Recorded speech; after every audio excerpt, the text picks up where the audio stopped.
many Americans say enough is enough when it comes to enjoying too many sweet treats and alcoholic beverages over the holidays. Over the past decade, many people have committed to a dry January to get the new year off to a healthy start.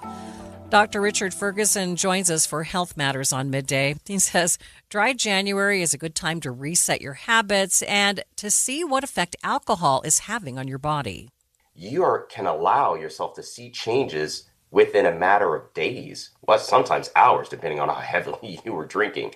But this is someone that is just doing what they call heavy social drinking on the weekends to someone that has a drink every day.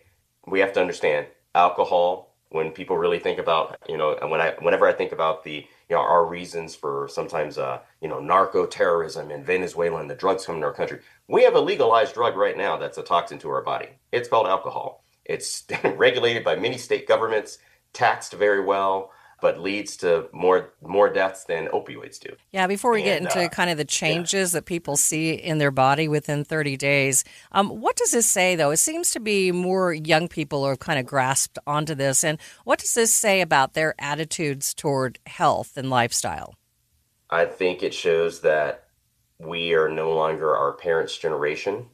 We no longer see alcohol as a way to cope. It should no longer be seen as They're no longer seen as a way to socialize. It should no longer be considered the norm, right? We have to understand we're in a nation where 60% of the nation drinks alcohol. So it is in many regards the norm. So with Gen Z and younger, of course, now sort of bucking this societal pressure. So let's talk about the changes that people do see in this 30 days that they decide to do the dry January. The first one I always bring up is sleep. It is a respiratory depression. So your respiratory drive decreases. That's why people snore more after drinking alcohol. So someone saying, oh, I just have a little drink to wind down at night.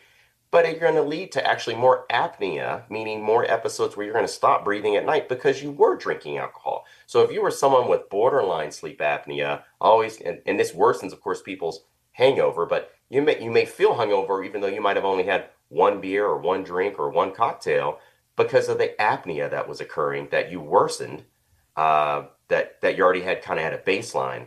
So the thing is, sleep improves quickly.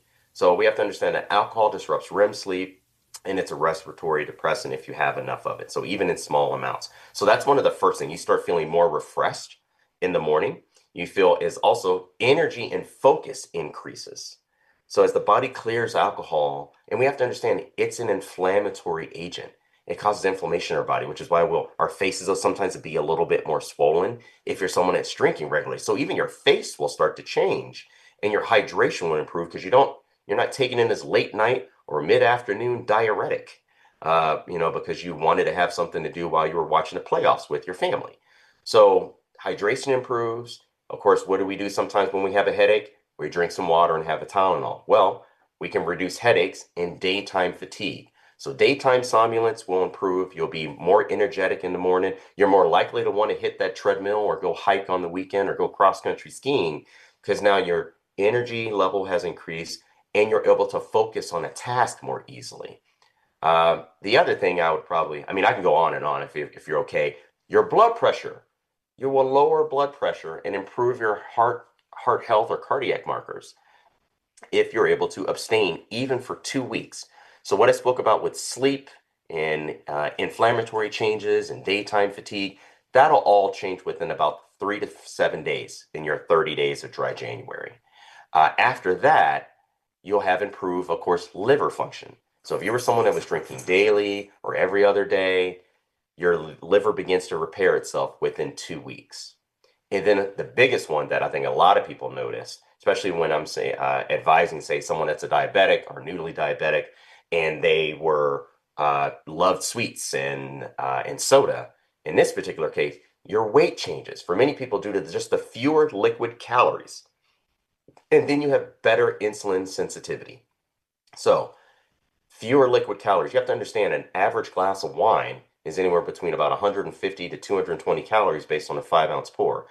If you're having a 12-ounce sort of double IPA, that's like an 8% or 9% beer, that's a 500 or 600 calorie beer. So if you're drawing two of those in one setting, you've taken in probably half the caloric intake for an adult meal that weighs, 180 pounds. So that's just two beers. And now you're eating and drinking for the rest of the day.